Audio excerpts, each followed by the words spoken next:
L'argent, dans son essence la plus profonde, n'est pas seulement économique, il est énergétique. Quand tu agis contre l'ordre divin, tu accumules une dette spirituelle et cette dette a un prix.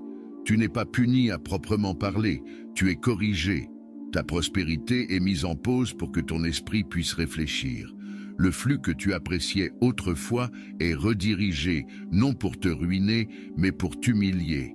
Car tant que tu ne reconnaîtras pas que tu as tenté de saboter quelqu'un choisi par le divin, l'univers retiendra l'abondance. Non pour t'affamer, mais pour te purifier. Ce n'est qu'en accédant à une conscience spirituelle que ce flux pourra reprendre. 7. La protection divine te quittera et tu seras exposé. Chaque âme qui marche sur cette terre bénéficie d'une certaine protection invisible, un bouclier de grâce accordé par le divin, non en raison de sa valeur, mais par pure miséricorde. Pourtant, lorsque tu violes une loi sacrée en attaquant quelqu'un choisi par les cieux, cette protection commence à se fissurer, non par cruauté, mais à cause de la loi de cause à effet spirituel. Les élus sont plus que des personnes. Ce sont des temples vivants, des porteurs de prophéties, des vecteurs de guérison collective. Leur manquer de respect, même par un ricanement, une ironie subtile ou un sabotage discret, c'est frapper ce qui est saint. Le moment où tu franchis cette ligne, la couverture au-dessus de ta propre vie commence à se dissiper. Soudain, tu te retrouves vulnérable à des choses qui t'épargnaient autrefois. Trahison est où tu te croyais en sécurité. Accident sans explication, porte que tu ne pensais jamais voir se fermer. Tu auras l'impression que la vie se retourne contre toi, mais en réalité, c'est la loi divine qui rétablit l'équilibre. Tu as brisé l'alignement spirituel et maintenant le monde te montre à quoi ressemble la vie sans isolation divine. Le feu n'est pas venu pour punir, il est venu pour purifier, et ton âme sentira la chaleur jusqu'à ce qu'elle se souvienne de la révérence. 8. Tu seras spirituellement isolé jusqu'à ce que tu apprennes la leçon. Il existe un silence plus profond que l'absence de bruit. Un silence spirituel, c'est la sensation d'être coupé des cieux. Aucun signe, aucune synchronicité, aucune prière exaucée, juste un vide douloureux.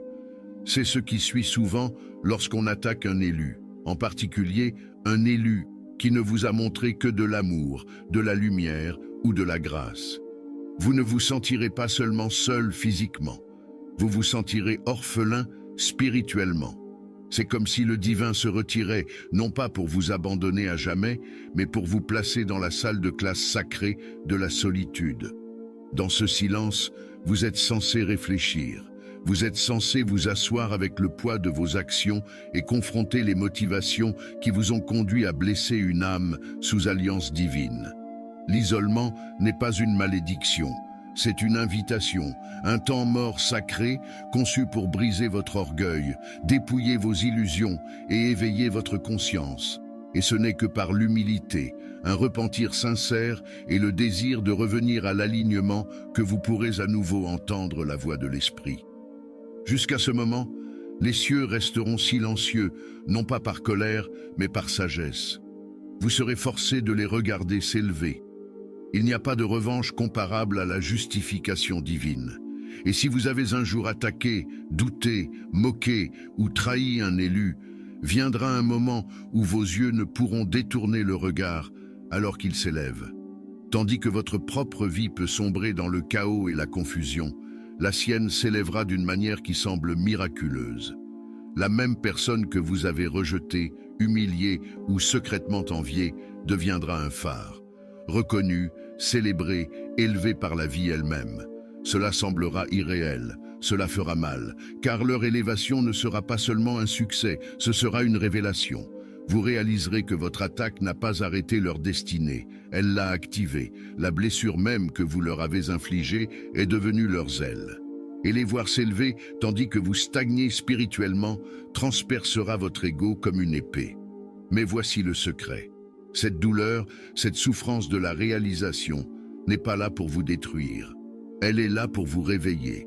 Si vous l'acceptez, elle dépouillera votre orgueil, dissoudra votre envie et vous mènera à votre propre transformation. Car parfois, Être témoin de l'élévation divine d'un autre est la seule manière de se rappeler notre propre chute et de commencer le chemin vers la lumière. Attaquer un élu n'est pas simplement une mauvaise idée, c'est une violation de l'ordre spirituel.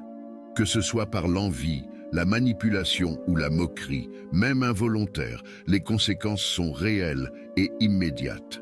Mais voici la grâce. Si vous avez fait cela et ressentez de la conviction, non pas de la honte, mais une prise de conscience, vous pouvez changer. Le divin ne garde pas de rancune, mais il exige du respect. Les élus ne sont pas supérieurs, ils sont chargés et leur protection n'est pas l'orgueil, c'est la mission. Si ce message a ouvert vos yeux, tapez 11 en commentaire et réclamez votre alignement. Si vous êtes un élu qui a été attaqué, sachez ceci. La vengeance ne vous appartient pas, elle est divine. Restez sur votre voie, continuez de marcher dans la lumière.